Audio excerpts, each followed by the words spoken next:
welcome to Flight Test. I'm Josh. And I'm Peter. And today we decided to take on the challenge to see how much fun we could have and how fast we could go with one sheet of foam board. Peter, what did you design, man? I designed Corsair. Look at this thing, look what I made. It looks just like Corsair. It's awesome. And this is a long requested thing from the community, so guys, thank you for that. This is also my first time trying anything with poster board, so this is a bit of a new experience for me. It was a little bit more difficult than I thought it would be at first, but then it got easier as it went on. But what did you design? I went the simple route. I made a mini Mustang. We have a big FT Mustang. I just shrunk it down and added a couple features that will make it a little bit easier to build. Nice. And also a little bit more finished. All right, want to put them in the air? Sure, let's go and do it.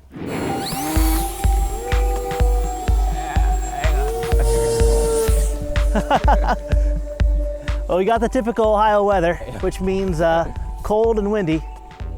Yep. It's freezing today. These look so cool in the air.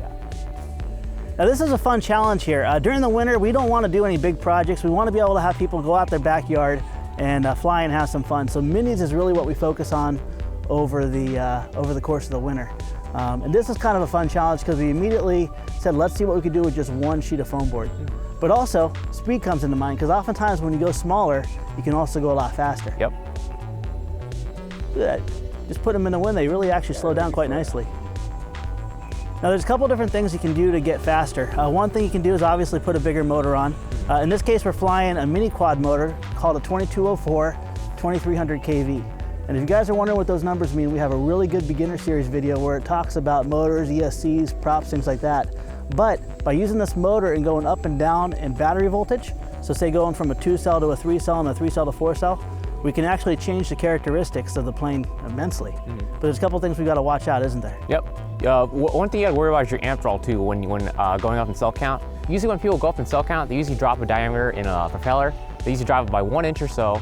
And honestly, if you guys want to experiment with like different setups and stuff, it's best to invest in a watt meter so you can figure out what the amp draw is and how many watts you're pushing through your motor. Because a lot of motors have like a wattage rating and limit and stuff like that. So you guys want to definitely keep that in mind when doing that. The blast flying around with you. Yep, it's cold. All right, turn into the right. All right. Now this is a real simple setup. This is just flying off of 3 cells and you still got some pretty decent speed. A little deceiving as small as they are and as fast as they are. How fast do you think they're about going? Maybe 30, 40 miles an hour. Yeah, I'd say that sounds about right too. And one thing I want to do though after this battery, I'm going to go ahead and put a 4-cell in mine and see what we can actually get this up to. Of course, you can always go crazy with bigger motors, and our friend Nerd Nick he has a love for speed. Yep. And he's designed a couple different planes. I think mainly it's his P39 that he brought out to Flight Fest, but he was getting over 100 miles an hour off a design very similar to that. So check him out at flighttest.com in the article section, and you're gonna actually see his beautiful P39 and a lot of his other amazing designs that they made. Let's try a knife edge. Nice, that's cool. A little bit of a climbing knife edge, but it holds it nice. Now this can be built as a bank and yank just like yours, or a 4-channel, which includes the rudder, huh? Yep. Yeah, for mine I highly recommend the rudder. I really like it flying with it. I think it flies better with the rudder on mine. I'm gonna go ahead and put this down here and put it in for a landing. All right.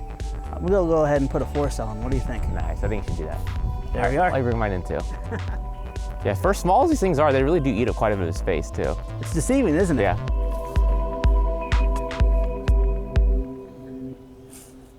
All right, so like we talked before, you can go up in battery voltage, but you gotta make sure your power system can handle it. If you're curious about that, like Peter said, watt meters, things like that are a very necessary tool to be able to make sure you don't damage anything. Check out our beginner series as well too to get more understanding about how KVs and everything work together to give you more power and more efficiency. Peter soldered me up a little series connector. These are XT30s here. We're gonna be using these more and more as time goes on because they're fantastic. You can't plug them backwards and they don't wear out. Yeah. And they also handle a lot of higher amp rating, right? A lot higher current, because the JSTs are like kind of old style. They've just been around so long, everyone uses them. Yeah, so we're kind of making a switch over here. You can look for those batteries and ESCs with that on our store in the near future. Now I'm gonna go ahead and carefully put these in the plane here. What starts to happen is for it to go faster. That's typically the desired result. How much faster, we don't know yet, so we're gonna use the radar gun.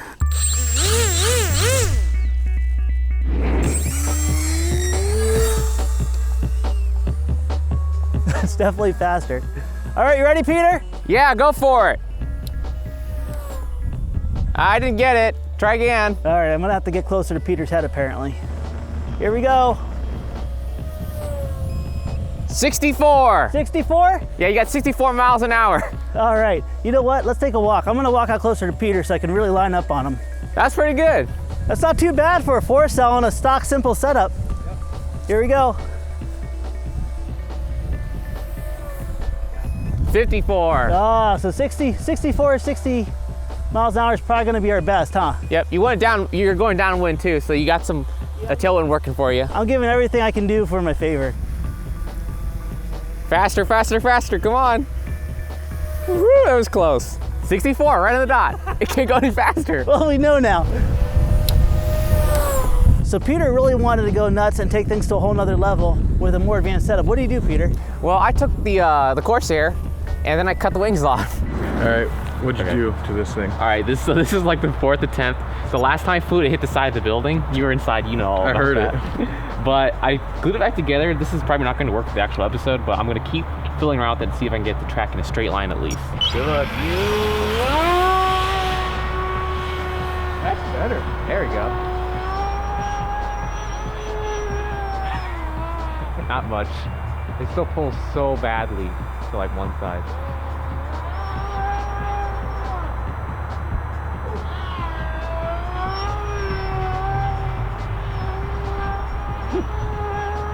Impossible to control. I don't think this is gonna fly again. That was probably it for this one. It actually just surprised me how durable the airframe was too. I hit like trees and stuff inside the building with it, but it survived that, sort of. But the reason why it didn't work is the thrust angles were a little bit off and the power system was completely mismatched. Like the timing on the speed controller was not up for the motor itself. The motor was only rated for really 4S maximum. I was running 6S, I was still within the wattage limits of the motor, but I was running into some timing RPM issues. So I couldn't even get the speed out of it, even if it did fly very good. All right, let me go ahead and put this down. All right. There we go. Now, Peter. Yep. You weren't happy with 64 miles an hour. I think it's pretty good, but Your 6L setup also didn't really cut it. yeah, I wasn't happy with that. So what'd you do?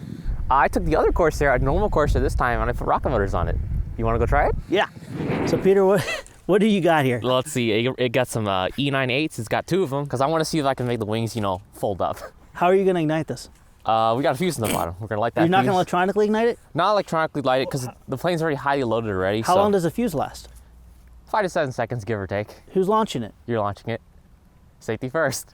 You got glasses. Don't do this at home. Ready, Peter? Yeah. Oh my gosh, I'm nervous about this. This is a sign that we shouldn't be doing this.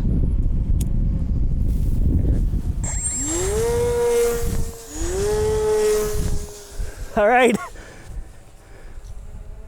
How long does this last? Oh, jeez! Dude, are you still flying? I'm still flying. Oh wait, the tail's gone. Tail's gone. Guardian. Ah! It was faster.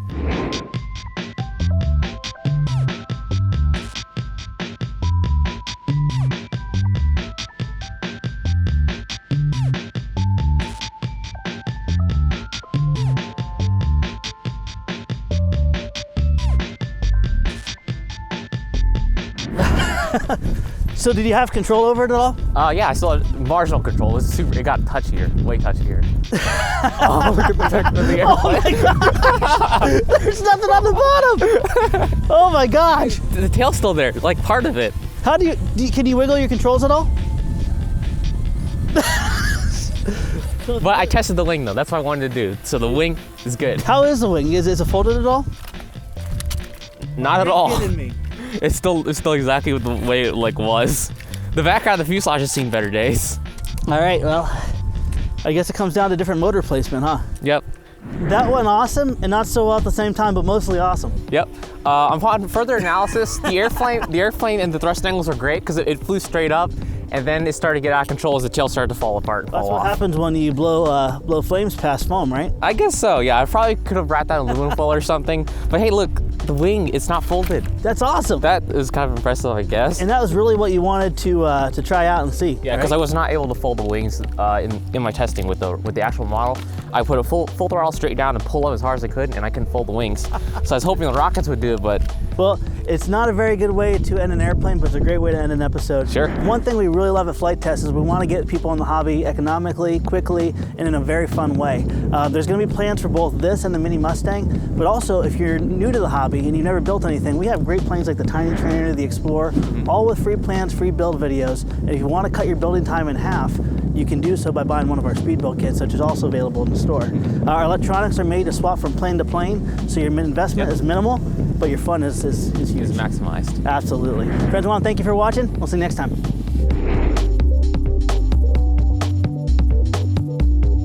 So this actually has 3 brakes in the wing that gives you polyhedral. That means the plane only flies off a rudder, elevator, and then uses throttle. So this is technically a 3-channel airplane, fantastic for training on. This is very similar to a high-tech Easy Star.